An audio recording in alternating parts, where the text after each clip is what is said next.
Hi friends, good afternoon. তো অনেকদিন পর চলে এসেছি আবার মায়ের রান্নাঘরে। আজকে শনিবার, মা বাবার ছুটি। তো আজকে আমাদের বাড়িতে দুপুরে স্পেশাল হচ্ছে ফুচকা, মানে স্পেশাল ফুচকা। বৌমনি মা কিছু স্পেশাল ফুচকা হচ্ছে, কিছু টক জল দিয়েও হচ্ছে, কারণ বৌমনি খেতে ভালোবাসে।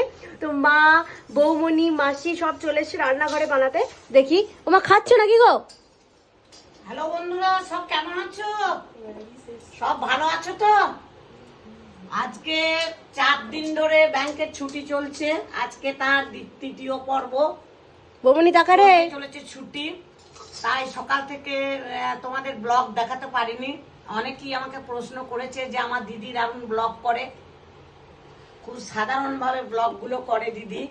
তা আমি তো খুব একটা ব্লগার নই, এই জাস্ট একটু তোমাদের সঙ্গে কিছু শেয়ার করা এবং মেয়ে বৌমা এদের নিয়ে একটু আনন্দ করা।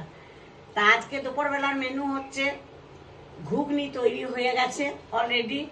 ঘুগনি দিয়ে স্পেশাল ফুচকা ফুচকা বানানো হবে। বৌমা টক জলও করছে, কিছুটা টক জল দিয়ে হবে, কিছুটা স্পেশাল হবে। আর ফুচকা মানেই জিভে জল আসা, কি ছেলে কি মেয়ে, তাই চল